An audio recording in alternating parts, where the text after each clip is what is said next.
un tiempo en que la realeza no solo gobernaba con cetro y espada, sino también con secretos que desbordaban los muros de los castillos. Entre los tronos de Europa, uno brilló con luz y escándalo propios, el de Fernando I Pioso de Castilla. Sin embargo, este nombre no evoca únicamente victorias militares o conquistas piadosas. Detrás del velo sagrado de su canonización, se oculta una figura atormentada por pasiones inconfesables. Este no es el relato oficial que leerás en los libros escolares. Este es el lado oculto del rey que fue proclamado santo, pero vivió como un pecador voraz. Fernando nació en 1199, cuando Europa estaba marcada por la cruzada y el fanatismo, por la espada y por la fe. Era hijo de Alfonso de León y Berenguela de Castilla, dos tronos unidos por sangre, pero enfrentados por ambición. Su infancia fue todo menos ordinaria. Fue separado de su padre por orden de su madre y criado bajo estrictos códigos religiosos en la corte castellana. A temprana edad, fue forjado como una figura mesiánica, un príncipe destinado a unir los reinos cristianos de la península ibérica bajo un único estandarte. Y, sin embargo, bajo esa túnica de pureza y destino divino, ya germinaba algo inquietante. Los cronistas de su tiempo hablaban de un niño callado, obsesionado con las escrituras, pero con una mirada que incomodaba. No eran pocos los sirvientes que aseguraban haber sentido en su presencia una mezcla entre respeto y miedo, como si tras esos ojos se ocultara una fuerza que no respondía a Dios, sino a algo mucho más primitivo. A los 17 años, Fernando fue coronado rey de Castilla. Su ascenso fue rápido y violento, obligado a asumir el trono tras la abdicación de su madre. Él supo jugar con maestría las alianzas familiares y eclesiásticas. Pero lo que pocos sospechaban era que, tras la fachada del rey guerrero y cristiano ejemplar, Fernando ya llevaba una vida doble. En su corte, comenzó a reunir no solo consejeros y clérigos, sino también bailarinas extranjeras, músicos moros y esclavas traídas del norte de África. A sus aposentos llegaban aromas de especias exóticas y de algo más. Los rumores comenzaron a circular, orgías secretas bajo la protección del silencio clerical, rituales de purificación que exigían la presencia de doncellas vírgenes, confesiones nocturnas que terminaban con llantos en lenguas extranjeras. Nadie se atrevía a desafiarlo porque era el rey, elegido por Dios. Y lo más inquietante era que, incluso en sus actos más depravados, Fernando invocaba la divinidad. Decía que lo hacía por la limpieza del alma. Para muchos, eso era una señal de locura, para otros de hipocresía, para unos pocos de herejía. Fernando, lejos de ser un simple hedonista, era un obseso del control. Necesitaba dominar no solo a sus enemigos en el campo de batalla, sino también los cuerpos que se deslizaban entre las sábanas de su palacio. Las relaciones no eran de placer mutuo, eran de sumisión. Algunas esclavas desaparecían sin dejar rastro. Se hablaba de pasadizos secretos bajo el alcázar, donde eran confinadas aquellas que manchaban su alma con la duda. Un sacerdote franciscano, confesor del rey durante 3 años, desapareció tras escribir en su diario que Fernando pecaba contra la carne con una violencia que ni los infiernos conocen. Y sin embargo, el rey seguía ganando batallas. Conquistó Córdoba, Sevilla, Jaén. En cada ciudad mandaba construir iglesias y donaba fortunas a los monasterios. Era llamado el Cruzado Perfecto, el Nuevo David. Los juglares recitaban sus proezas en las plazas, mientras en sus palacios se construía un altar privado con estatuas femeninas cubiertas de velos y joyas a las que el rey rezaba en completa oscuridad. ¿Era un culto personal? ¿Una desviación de la fe? Nadie lo sabe.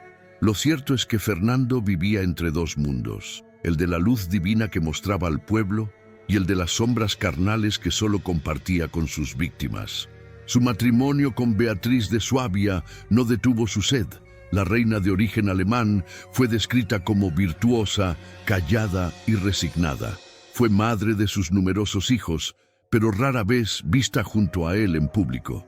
Mientras ella oraba en la capilla del castillo, Fernando organizaba recepciones en las que los invitados debían acudir con los ojos vendados y en las que los esclavos no podían hablar a menos que el rey lo ordenara.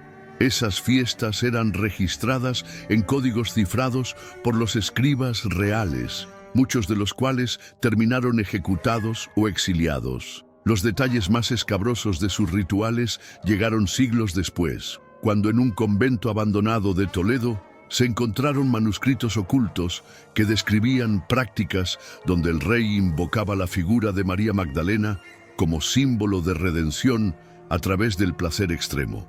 En esos textos, Fernando se refería a sí mismo no como rey, sino como el esposo del dolor, una figura redentora que debía atravesar la carne para alcanzar el alma. Lo más perturbador era la convicción con que justificaba sus actos. Creía que sus deseos eran parte de una misión sagrada, que su cuerpo era un canal para lo divino, que las mujeres que tocaba eran elegidas para purificar su espíritu. Esa distorsión del poder lo alejaba cada vez más del hombre y lo acercaba a una criatura mitológica, un ser que mezclaba santidad con perversión, fe con compulsión, cruzada con lujuria, y sin embargo, el pueblo lo veneraba. Su imagen era bordada en los estandartes, su nombre invocado en las misas. Era el Rey Santo, el Salvador de Castilla. Nadie osaba imaginar lo que ocurría tras las cortinas de terciopelo, porque en la Edad Media, como en toda época, la verdad no dependía de los hechos, sino del relato oficial. Y ese relato había sido cuidadosamente tejido por una corte dispuesta a proteger el mito, aunque sangrara. Pero las sombras no permanecen ocultas para siempre. Cuanto más alto sube un hombre, más dura será su caída. Y los pecados que el rey guardaba bajo llave comenzarían a filtrarse, uno por uno, cuando menos él se lo esperara. A medida que la figura de Fernando I ascendía como un símbolo casi divino del poder cristiano, en los rincones más oscuros de su reino comenzaban a brotar murmullos peligrosos. Lo que antes eran susurros de cortesanos temerosos se transformaban poco a poco en testimonios inquietantes que escapaban de los muros del alcázar. Monjes, esclavos, músicos, doncellas y embajadores extranjeros hablaban en voz baja sobre lo que veían y lo que les obligaban a callar. Uno de los primeros escándalos en salir a la luz ocurrió en la ciudad de Burgos, donde una joven noble de apenas 14 años fue enviada por su padre a la corte como ofrenda diplomática. Era común que hijas de casas menores fueran ofrecidas como damas de compañía de la reina, pero esta niña jamás fue vista cerca de Beatriz de Suabia. Su presencia se desvaneció en los pasillos del palacio y, meses después, su cadáver fue encontrado en un arroyo cercano, mutilado y envuelto en un manto bordado con el emblema real. El escándalo fue silenciado con rapidez. El padre de la joven recibió un feudo y un título nobiliario. Los soldados que descubrieron el cuerpo desaparecieron. El escribano que registró el hallazgo fue condenado por herejía y ejecutado públicamente. Pero las grietas en la máscara del rey comenzaron a hacerse visibles, porque, por más que se comprara el silencio, los ojos del pueblo estaban abiertos y la mirada inquisidora de Roma también. El Papa Gregorio IX, informado por sus enviados de lo que sucedía en Castilla, envió una carta privada al monarca instándole a purificar su alma y reconducir su camino de la carne al servicio divino. Fernando respondió con una donación millonaria para la construcción de una catedral en Toledo, una maniobra que, aunque apaciguando momentáneamente las sospechas del Vaticano, no detuvo las investigaciones internas de algunas órdenes religiosas que comenzaban a ver en el rey una amenaza no solo política, sino espiritual. El arzobispo de Sevilla, un hombre recto y profundamente devoto, viajó personalmente a la corte para confrontar a Fernando. Según cartas posteriores, el prelado pidió una audiencia privada y durante ella lo acusó de corromper el templo del Espíritu Santo con actos que no son dignos ni del más bajo de los siervos de Dios. La respuesta del rey fue aterrorizante. No gritó, no golpeó, simplemente se levantó, puso su mano sobre el hombro del arzobispo y le dijo: ¿acaso no fue Salomón amado por Dios a pesar de su pasión por las mujeres? ¿No fue David que asesinó por deseo el elegido del Altísimo? El arzobispo fue envenenado semanas después, en lo que fue oficialmente descrito como una fiebre repentina. Nadie fue juzgado, nadie lloró públicamente. El cuerpo fue enterrado sin honores en una iglesia secundaria de la ciudad. Fernando asistió a la misa de Requiem con una expresión impasible, vestido con una túnica blanca y una cruz de oro en el pecho. Al día siguiente, organizó un banquete en el que participaron cortesanas vestidas como vírgenes mártires. Lo que más perturbaba no era la duplicidad del rey, sino su convicción. Él creía que sus actos eran parte de una orden superior, que su deseo, por más oscuro que fuera, estaba predestinado. Afirmaba que el placer era un instrumento divino para someter las almas al juicio de Dios. En sus discursos más íntimos, llegó a decir que una mujer que ha sido tocada por un rey se encuentra más cerca del cielo, aunque su carne sufra. Esta perversión de la teología no era fruto de una simple enfermedad mental, sino de una ideología cuidadosamente construida, un delirio con estructura moral. Aquel delirio fue plasmado en un documento estremecedor, el Libro de los Lamentos del Rey, un manuscrito que, según los rumores, fue dictado por Fernando a uno de sus escribas más fieles. Solo se conserva una copia parcial, escondida por siglos en un monasterio franciscano y encontrada en el siglo XIX. En ese texto, el monarca confesaba que su sangre estaba llamada por fuerzas superiores, que sus visiones nocturnas le mostraban mujeres aladas que le ordenaban purificarlas con su fuego interior, y que su semen era la semilla de Dios en la tierra. Este tipo de pensamiento transformó sus actos en un ritual místico, una perversión con ropaje espiritual. La corte, incapaz de resistir el magnetismo del poder y de los privilegios, se adaptó a la lógica enferma del monarca. Muchos participaron activamente en sus celebraciones, otros se mantuvieron al margen por miedo o conveniencia, pero todos, sin excepción, guardaron silencio. Sin embargo, el silencio comenzó a romperse cuando los hijos ilegítimos del rey comenzaron a multiplicarse. Más de 20 niños nacieron fuera del matrimonio, muchos de ellos fruto de encuentros forzados con doncellas o esclavas. Algunos fueron reconocidos, otros enviados a conventos o abadías bajo nombres falsos. Los monasterios comenzaron a llenarse de jóvenes que no sabían de dónde venían, pero cuyos rasgos recordaban extrañamente al rey. Un fraile de León escribió en su diario que las abadías ya no eran refugios de oración, sino cementerios de secretos reales. La reina Beatriz, mientras tanto, sufría en silencio. Sus apariciones públicas eran cada vez más escasas. Se decía que vivía reclusa en una torre del castillo, acompañada solo por su confesor y un puñado de sirvientas leales. Algunos cronistas posteriores sugieren que ella intentó envenenarse en 2 ocasiones, pero fue salvada por sus damas. No dejó cartas, no dejó testimonio, solo una mirada perdida que algunos decían haber visto por la ventana más alta del Alcázar de Burgos, en noches en que el rey celebraba sus rituales más oscuros. Y mientras tanto, el pueblo seguía creyendo, porque el pueblo veía al guerrero, no al hombre. Veía al rey que vencía a los moros, que levantaba iglesias, que ofrecía limosnas. No veían las habitaciones cerradas, no veían los cuerpos quebrados, no escuchaban los gritos que eran ahogados por cánticos religiosos.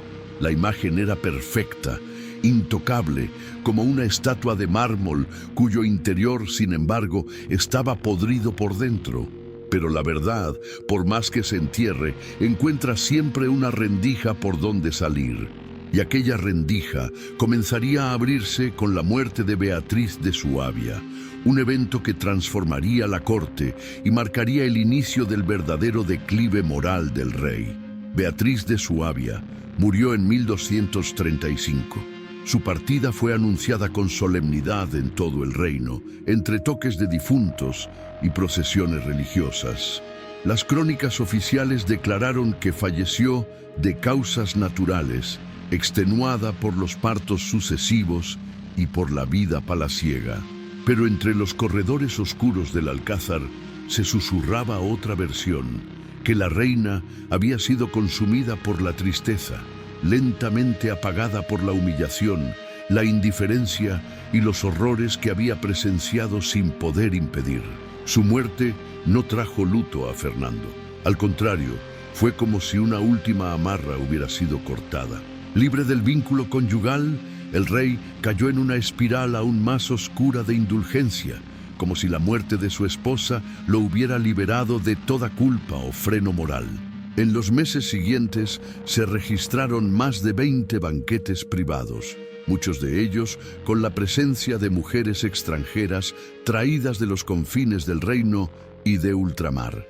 Sarracenas convertidas, esclavas etíopes, cortesanas judías, muchachas de origen eslavo y hasta niñas arrebatadas de conventos bajo falsos pretextos de protección real. Fue entonces cuando nació la infame Casa de las Veladas, una estructura construida a escondidas dentro del propio recinto palaciego de Sevilla. Allí, según los testimonios ocultos de sirvientes y arquitectos, Fernando organizaba encuentros en los que la moral, la ley y la fe eran suspendidas.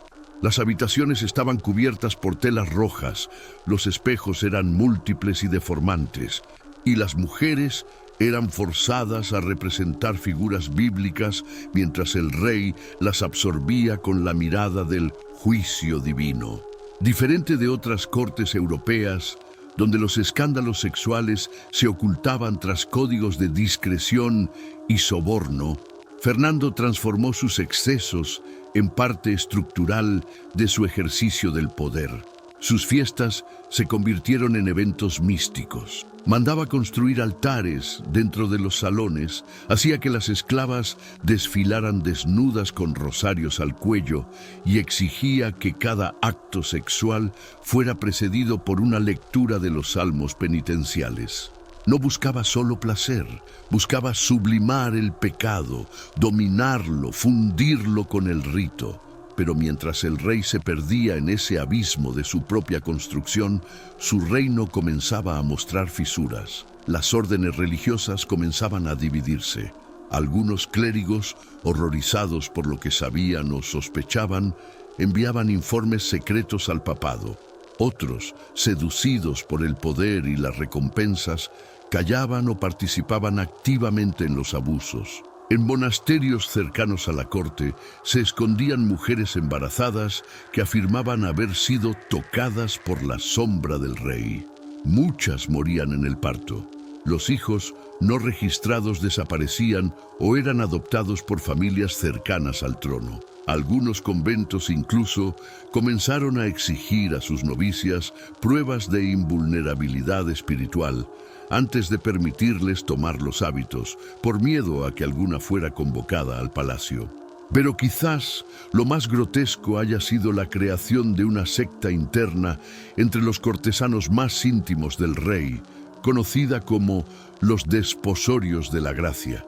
Este grupo juraba lealtad a Fernando no como soberano terrenal, sino como un ser sagrado que los guiaba hacia una nueva forma de redención. Se organizaban rituales en los que los miembros simulaban bodas con mujeres destinadas a consagrarse en cuerpo y alma al monarca. Se encontraron documentos que describen actos de automutilación, sangre derramada sobre Biblias, cánticos nocturnos y oraciones invertidas. El palacio se convirtió en un santuario oscuro donde la religión era usada como máscara para justificar el horror. Uno de los momentos más inquietantes ocurrió durante la Pascua de 1238, cuando Fernando ordenó celebrar una misa privada en la que él mismo oficiaría como sacerdote. Vestido con ropas eclesiásticas, consagró el pan y el vino ante una congregación compuesta por cortesanas, nobles y clérigos corruptos. Tras el acto, según testigos secretos, el rey distribuyó los cuerpos consagrados, no hostias, sino las vírgenes que había escogido para ser consumidas en el éxtasis del espíritu. Aquel acto, que desafió toda regla canónica, fue borrado de los archivos oficiales, pero sobrevivió en cartas escritas por un fraile exiliado en Navarra. La figura pública del rey, sin embargo, seguía intocable. Las conquistas militares continuaban. Sevilla fue tomada en 1248 en una de las campañas más impresionantes del período.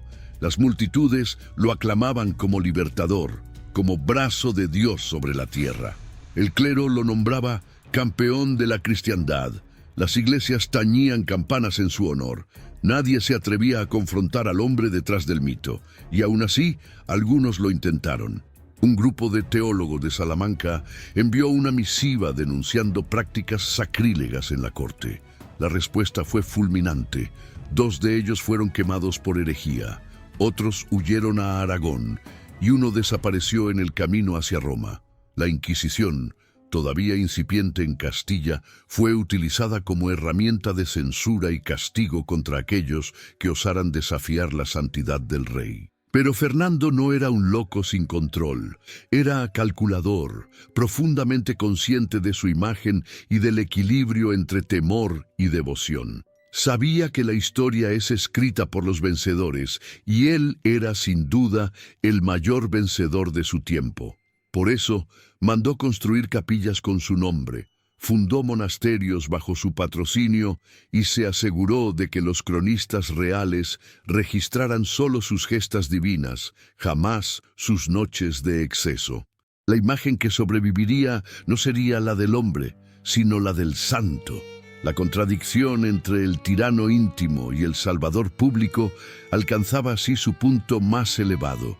Y sin embargo, en lo más profundo de su alma, algo comenzaba a romperse, porque ni el poder absoluto ni la idolatría del pueblo podían proteger al rey de aquello que ningún monarca jamás venció: el tiempo.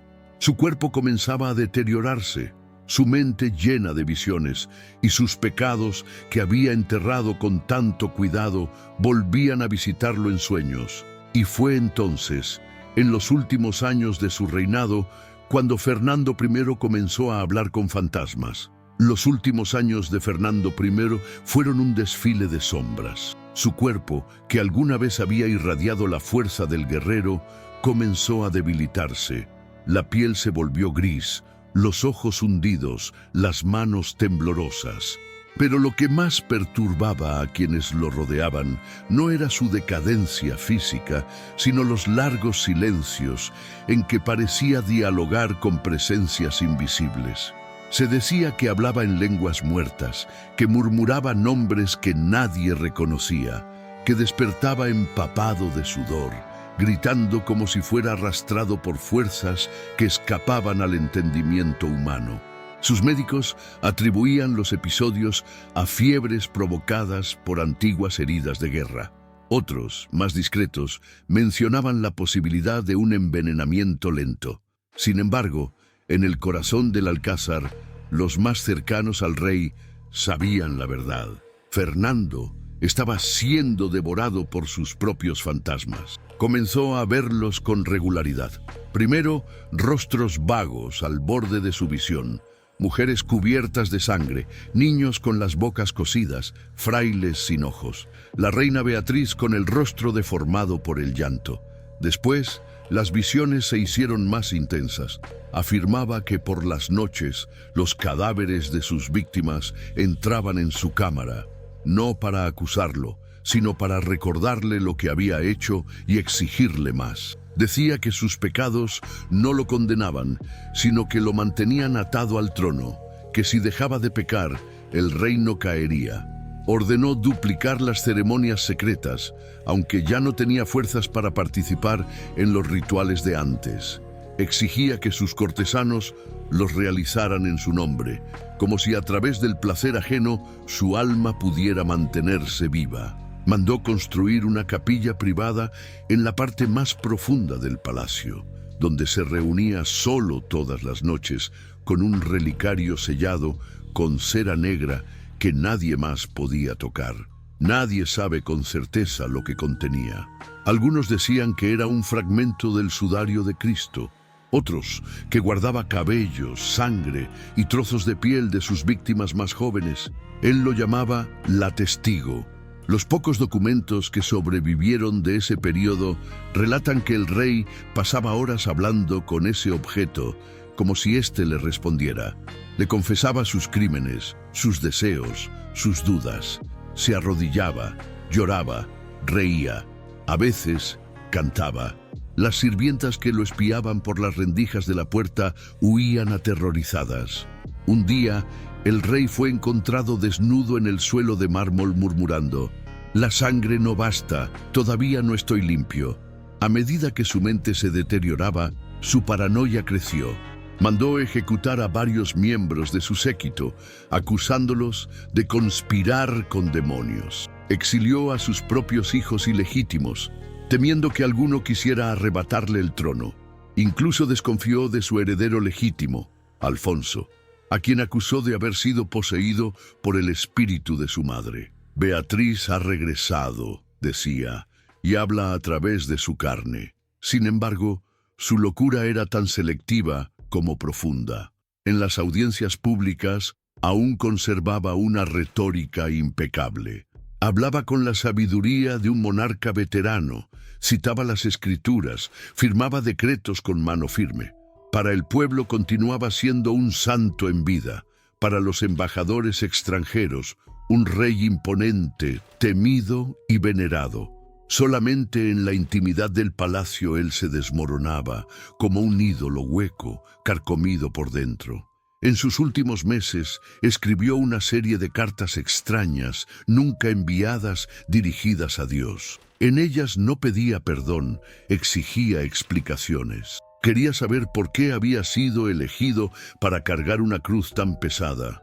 ¿Por qué, si había vencido a los infieles y fundado iglesias y protegido la fe, me sentía tan vacío? Preguntaba. ¿Acaso la santidad no basta para redimir la carne? ¿Por qué me hicisteis monstruo y santo al mismo tiempo? Los monjes que asistían a sus últimos días no sabían cómo reaccionar. Algunos huían, otros intentaban exorcizarlo. Un joven franciscano, temeroso pero compasivo, registró en su diario que el rey lloraba como un niño, suplicando que lo llevaran a un lugar donde las voces no lo encuentren. Finalmente, el 30 de mayo de 1252, Fernando I murió en Sevilla. Su cuerpo fue preparado con rituales sagrados, ungido con óleos y vestido con la armadura de sus conquistas. La ciudad entera salió a las calles para despedirlo. Las campanas no cesaron durante días. Su funeral fue un evento de Estado, con obispos, reyes, nobles y campesinos llorando al unísono. Era el fin de una era. Fue canonizado siglos después, en 1671, por el Papa Clemente X. Su nombre fue elevado a los altares, su imagen reproducida en vitrales y esculturas, su historia oficial limpia de toda mácula. El santo rey Fernando, el liberador de Sevilla, el cruzado, el hombre de Dios. Pero los muros del Alcázar aún guardan silencio. Cuando la noche cae, algunos dicen que, si se camina por sus pasillos más antiguos en la madrugada, se pueden escuchar murmullos que vienen de debajo de la piedra, llantos, risas, oraciones que se vuelven gritos. Nadie sabe cuántas almas quedaron atrapadas en aquellos recintos. Nadie sabe cuántos secretos murieron con él. Lo que sabemos es que Fernando I no fue solo un rey. Fue un paradoja viviente, un símbolo de lo divino y de lo más perverso del alma humana. Su legado permanece dividido entre la gloria y la vergüenza, entre la luz de la historia y las sombras de la verdad que nunca se quiso contar. La muerte del rey no cerró todas las heridas. De hecho, fue solo el inicio del eco que resonaría por siglos en las paredes de Castilla. Su hijo, Alfonso, conocido más tarde como Alfonso X, el Sabio, fue quien heredó el trono. Desde muy joven, él había intuido que su padre no era el hombre que las crónicas describían. Había visto cosas que no se atrevería a mencionar ni en sus textos filosóficos ni en sus cantigas. Silencios prolongados en las cenas familiares, criadas que lloraban en los pasillos y noches en que el rey no dormía, sino que vagaba descalzo por los corredores, murmurando frases en latín y en lenguas antiguas que Alfonso aún no comprendía. Pero, al asumir el poder, Alfonso enfrentó un dilema. Debía continuar el relato oficial, glorificando a su padre como un santo intocable, o debía abrir las puertas de esa cripta sellada por el miedo y la vergüenza. Él eligió el silencio. Ordenó la reescritura de documentos, la quema de registros internos del Alcázar y la destrucción de ciertas crónicas que mencionaban rituales paralitúrgicos durante el reinado anterior. Hasta las pinturas que decoraban las cámaras privadas de Fernando fueron sustituidas por frescos religiosos, y las esculturas de formas femeninas fueron retiradas y fundidas para hacer cruces de altar. Pero el pasado no se borra con fuego. Sobrevivieron relatos clandestinos, cartas escondidas en monasterios, diarios personales de siervos exiliados. Uno de ellos, un músico árabe convertido al cristianismo llamado Yusuf ibn Hamid, huyó a Granada y escribió un testimonio estremecedor donde afirmaba que el rey le había ordenado componer cánticos para rituales de fecundidad en los que las mujeres eran obligadas a danzar por horas ante un altar encendido. Hamid describía escenas donde Fernando, en completo silencio, observaba con los ojos húmedos de emoción y delirio, convencido de que estaba presenciando una aparición divina. Estos documentos, considerados herejía por siglos, solo salieron a la luz en tiempos recientes. Para Alfonso, la prioridad era mantener la estabilidad del reino. Por eso, promovió la imagen de un padre santo, invencible, justo y piadoso. Incluso mandó grabar en el sepulcro de Fernando las palabras «varón glorioso, espejo de reyes, luz de la fe verdadera». Y en sus propias obras literarias, Alfonso evitó mencionar a su padre más allá de las gestas militares. Aún así, el nuevo rey vivía atormentado. La sombra de Fernando se proyectaba en cada decisión, en cada símbolo del reino. Se decía que Alfonso sufría pesadillas recurrentes en las que veía a su padre cubierto de sangre, sosteniendo una balanza en una mano y una corona en la otra, diciendo: «La justicia no purifica, solo pospone la culpa». Esas visiones fueron tan persistentes que Alfonso mandó construir una pequeña capilla privada donde rezaba a solas en busca de perdón por pecados que él nunca había cometido, pero que sentía como suyos. Y no fue el único. Varios de los hijos ilegítimos de Fernando fueron localizados y silenciados, algunos con pensiones vitalicias en conventos, otros con destinos más sombríos. Una joven llamada Mencía, nacida de una esclava africana, fue recluida en el monasterio de San Clemente, donde permaneció 45 años sin pronunciar palabra hasta morir de inanición. Se decía que sus ojos eran idénticos a los del rey. En su celda, al morir, encontraron talladas en la piedra las palabras: «Mi carne fue su altar, mi silencio su victoria». El impacto del reinado de Fernando no se limitó a su familia. Varias órdenes religiosas, especialmente los franciscanos y los dominicos, entraron en disputas internas al respecto del tratamiento que debía darse a su figura. Algunos querían promover su canonización inmediata. Otros, horrorizados por lo que sabían en secreto, se oponían. Uno de los frailes más valientes, Fray Tomás de Villagrán, escribió un tratado titulado Sobre la carne del rey y el silencio de Dios, donde defendía una tesis peligrosa, que el poder absoluto podía corromper hasta al elegido de Dios. El tratado fue confiscado y su autor ahorcado por orden del Tribunal Episcopal de Burgos. Con el tiempo, las generaciones siguientes olvidaron o eligieron olvidar los horrores íntimos del rey. Los nuevos cronistas, patrocinados por la corona, comenzaron a narrar una vida ejemplar: el monarca guerrero, el constructor de iglesias, el padre del cristianismo en el sur de España. Se canonizó su figura, se esculpieron estatuas, se escribieron poemas, y poco a poco el monstruo fue cubierto por el mármol de la leyenda. Pero no todos creyeron en esa historia. En círculos cerrados de historiadores y teólogos comenzaron a surgir dudas.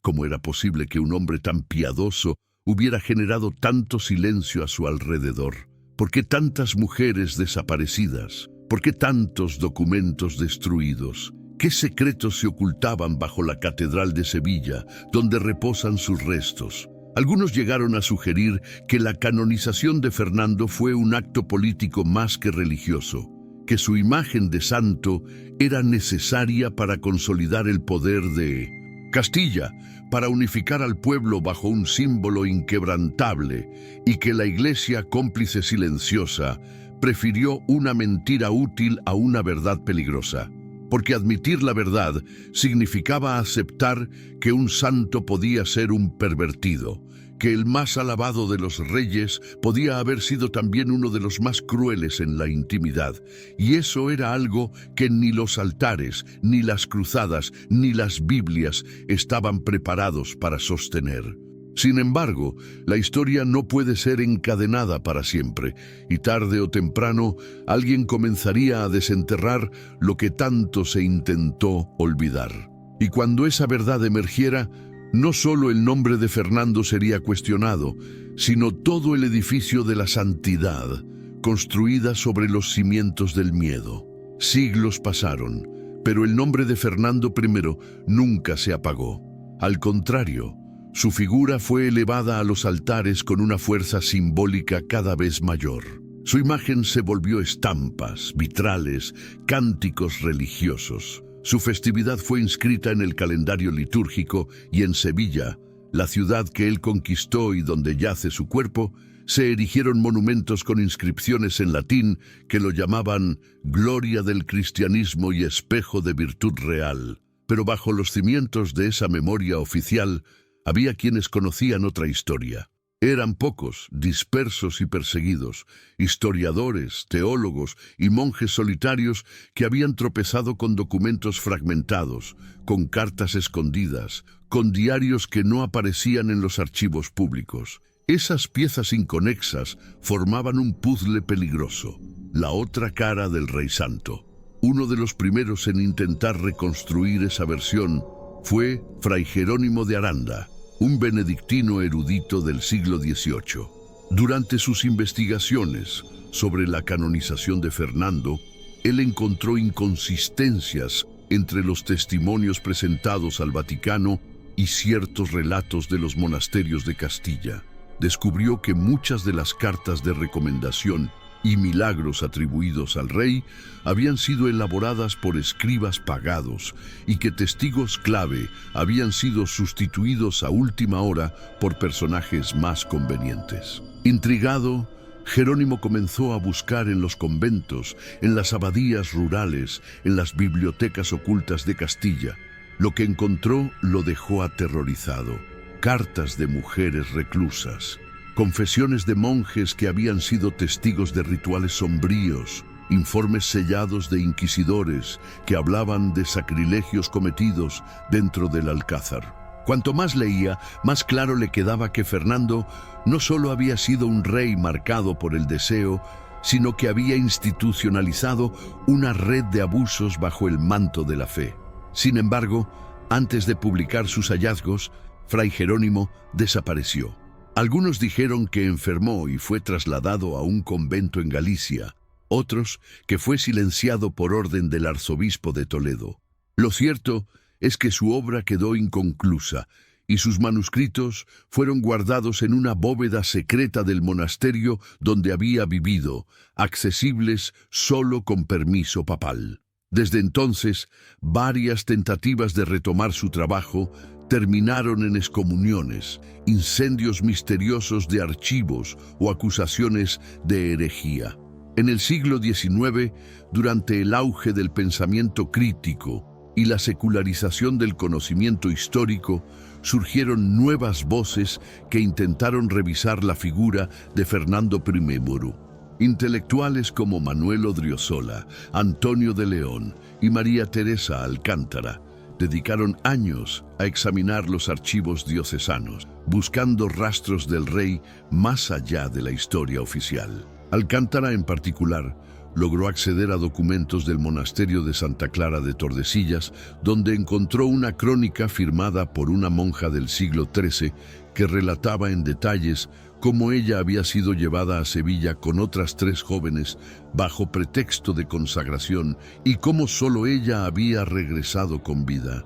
Pero cada avance era seguido por retrocesos. Los archivos eran cerrados, las catedrales negaban el acceso, las universidades religiosas se distanciaban de toda investigación que osara poner en duda la santidad de Fernando.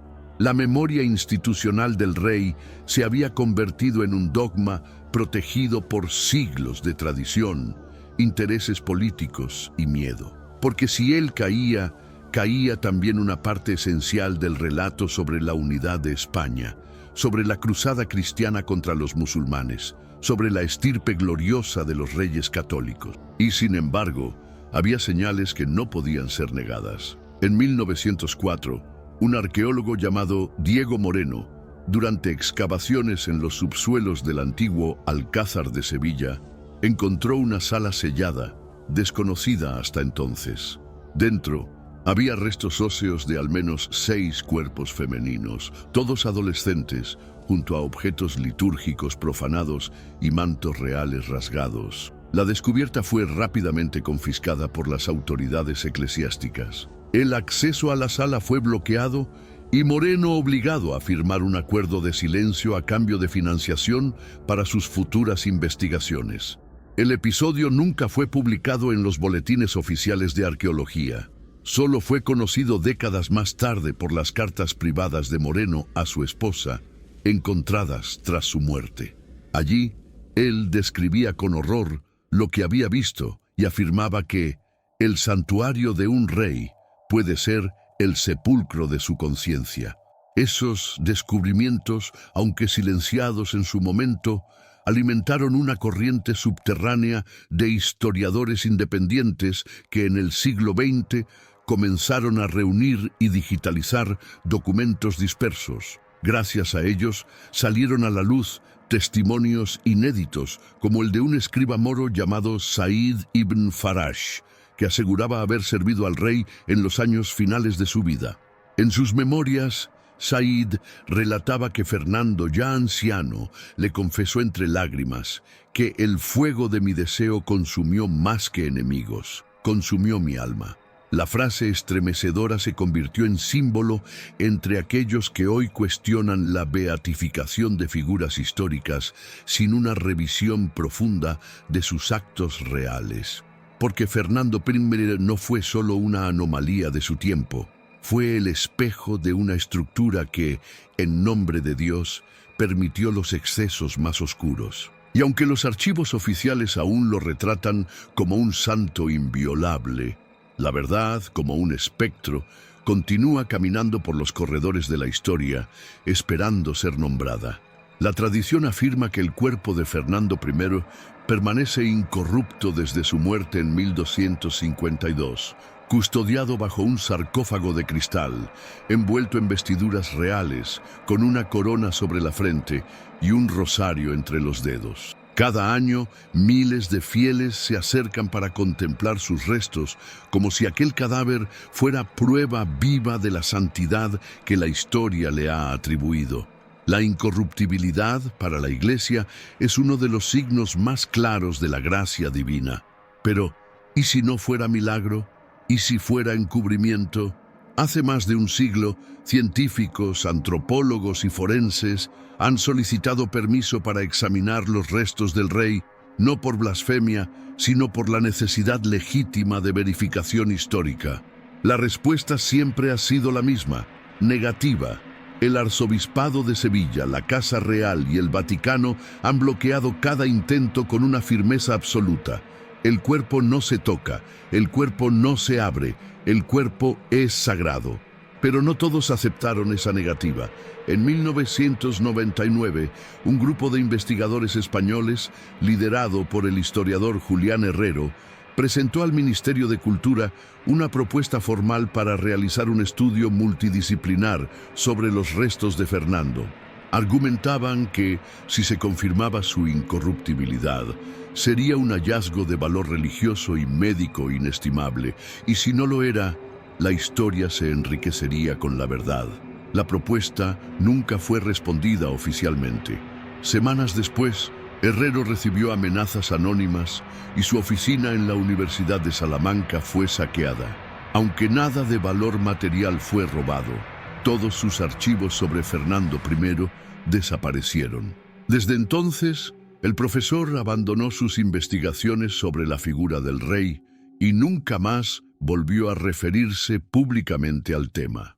A pesar del silencio impuesto, comenzaron a circular rumores de que el cuerpo del monarca no se encontraba en buen estado.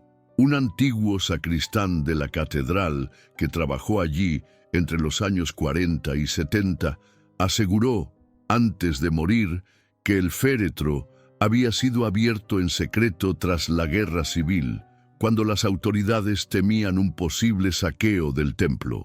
Según su testimonio, el cadáver de Fernando estaba carbonizado, reducido casi a polvo, y había sido rellenado con cera y tejidos perfumados para mantener la apariencia de incorruptibilidad.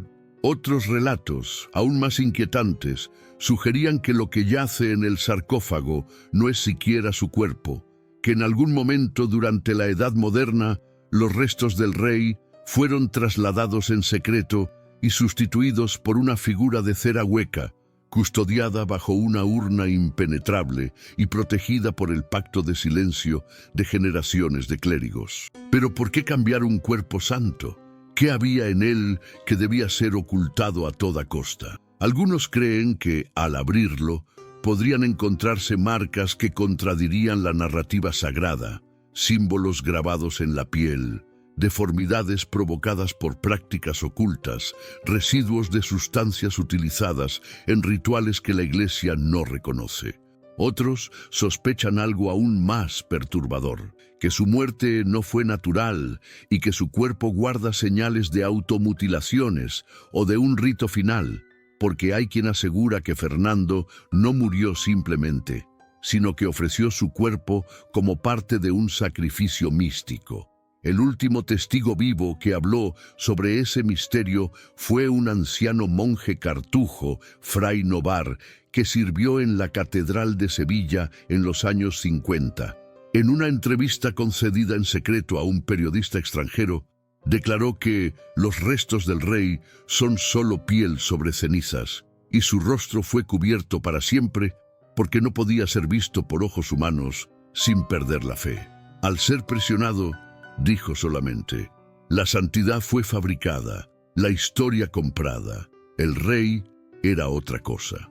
Esas declaraciones fueron rápidamente desmentidas por la archidiócesis, que lo declaró senil, y el periodista que las había difundido fue desacreditado.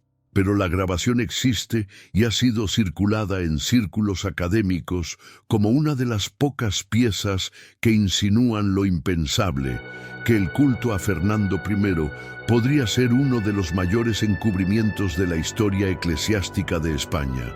En los últimos años, con el auge de las tecnologías forenses, la presión ha aumentado. Las asociaciones científicas y de derechos históricos han solicitado, con apoyo legal, una inspección formal del sarcófago. Han argumentado que como figura pública y canonizada, el cuerpo del rey pertenece también al patrimonio cultural de la humanidad y no solo a la jerarquía eclesiástica. Pero la respuesta ha sido categórica. Abrir el ataúd, una profanación, un crimen contra la fe, un ultraje al alma de España. Y así, el cuerpo permanece cerrado, intocable, como un tabú que atraviesa los siglos. Pero los símbolos pesan, porque más allá del cadáver, lo que se preserva en ese sarcófago es un relato, un dogma, una construcción, una máscara de virtud erigida sobre el silencio de los inocentes. Cada vez que un fiel se arrodilla ante ese féretro sin saber lo que ocurrió en los rincones oscuros del Alcázar, se perpetúa una mentira sagrada. Y la pregunta final sigue pulsando. ¿Qué pasaría si el pueblo supiera? Si las iglesias fueran obligadas a contar toda la verdad, si los mármoles de los templos fueran tallados con las voces que nunca fueron escuchadas, ¿cambiaría algo? ¿La fe se desmoronaría o solo el mito? ¿Y qué es más peligroso para un imperio espiritual, un rey perverso o la verdad? En círculos secretos, donde esta historia aún se investiga, se dice que hay un documento perdido, una última confesión escrita por Fernando, poco antes de morir, un texto que nunca llegó a ojos del Papa ni a los cronistas, una carta sellada que duerme en algún rincón del Archivo Vaticano, y en ella, aseguran, el rey no se justificaba ni se arrepentía, solo narraba. Si esa carta un día sale a la luz, podríamos conocer el alma del monstruo, no a través de los testimonios de sus víctimas ni de las leyendas de sus seguidores, sino en su propia voz. Sería el fin del mito y el inicio del verdadero juicio. Pero hasta que ese momento llegue, el silencio continuará gobernando desde el sepulcro de cristal. El cuerpo de Fernando I continúa expuesto en la Catedral de Sevilla, pero no se trata solo de un cadáver. Es un símbolo, una prisión de cristal que encierra no solo huesos, sino una versión cuidadosamente diseñada de la historia. Allí, bajo la mirada constante de peregrinos, cámaras y oraciones, reposa el mito intocable del Rey Santo. Un mito que ha sobrevivido a guerras, a revoluciones, a las grietas de la modernidad. Pero como todo mito, es también una barrera entre lo que fue y lo que nunca se quiso contar. Los archivos secretos del Vaticano, las crónicas perdidas, los testimonios reprimidos, todo forma parte de un puzzle sin fin. Y sin embargo, lo más inquietante no es lo que se conoce, sino lo que permanece sellado, porque figuras como Fernando no desaparecen con la muerte, se multiplican, se transforman, se eternizan, se convierten en catedrales, leyendas, días festivos, iconos de una fe que necesita héroes sin mácula, aunque para ello haya que borrar los gritos de las víctimas. ¿Y quiénes fueron esas víctimas? Mujeres silenciadas por el deber, por el miedo, por el hábito de obedecer. Niñas arrancadas de sus hogares bajo el manto de la llamada real. Monjes y escribas que murieron sin poder testificar. Hijos ilegítimos condenados al anonimato, condenados por llevar en el rostro el reflejo del rostro que la historia canonizó. ¿La santidad de Fernando fue solo una construcción política? ¿Fue también un pacto social? Todos lo sabían, o al menos lo intuían, pero eligieron callar, porque denunciarlo era dinamitar la imagen misma del poder, porque admitir la verdad era mirar al abismo y reconocer que el monstruo no vino del infierno, sino del altar. Con el paso de los siglos, se intentó limpiar, adornar, justificar. Se dijo que sus excesos eran parte del contexto, que la moral era diferente, que las costumbres de entonces no pueden ser juzgadas con la ética de hoy. Pero ninguna época perdonó el abuso disfrazado de fe. Ninguna época honró al verdugo que reza. La diferencia es que, en el caso de Fernando, la Iglesia decidió que no bastaba con protegerlo. Era preciso santificarlo. Pero ¿y si el tiempo, como una marea persistente, comenzara a descubrir lo que el mármol ocultó? ¿Y si un día, por accidente o voluntad, los restos fueran examinados y las pruebas confirmaran lo que por siglos se murmuró en las sombras? ¿Qué haría la Iglesia? ¿Pediría perdón? ¿Descanonizaría al rey? ¿Osaría reescribir la historia con sangre nueva? Quizás no. Quizás simplemente volverían a sellar el ataúd, a cambiar el ángulo de las cámaras, a excomulgar a los nuevos investigadores. Porque el poder, cuando se entrelaza con lo sagrado, rara vez acepta la culpa, y menos aún la verdad. Sin embargo, la historia no muere con los documentos. Vive en la memoria inquieta de aquellos que se niegan a repetir las mentiras. En los jóvenes historiadores que, con un único párrafo encontrado en un convento olvidado, reconstruyen capítulos enteros. En las familias que aún recuerdan los apellidos borrados por decreto real.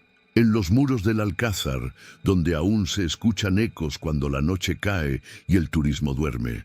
Hoy, Fernando I sigue siendo venerado. Se celebran misas en su honor, se encienden velas, se reza por su intercesión. Pero también, en los rincones invisibles del conocimiento, se escribe otra liturgia, una que no necesita santos, sino justicia, una que no teme al pasado, porque sabe que el pasado es el único lugar donde se puede salvar el futuro. No se trata de destruir, se trata de comprender, de nombrar lo innombrable, de aceptar que la figura del rey, como todas las figuras de poder, es compleja, contradictoria y a menudo cruel. Que su gloria no puede ser separada de su violencia, que su fe no cancela sus crímenes, y que su corona, por más brillante que sea, no cubre el peso de las lágrimas que él hizo derramar. El juicio final no pertenece a Dios, ni a la historia oficial. Pertenece a nosotros, los que heredamos los relatos, los que elegimos en quién creer, los que decidimos a qué altar dirigirnos.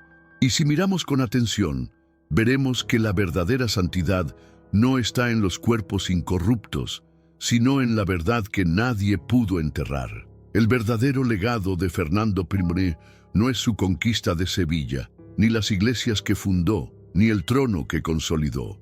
Es el precio que pagó y que otros pagaron por él, para sostener una imagen que no resistiría a un solo rayo de luz. Y quizás, al comprenderlo, podamos finalmente enterrar al hombre y dejar que el mito se disuelva.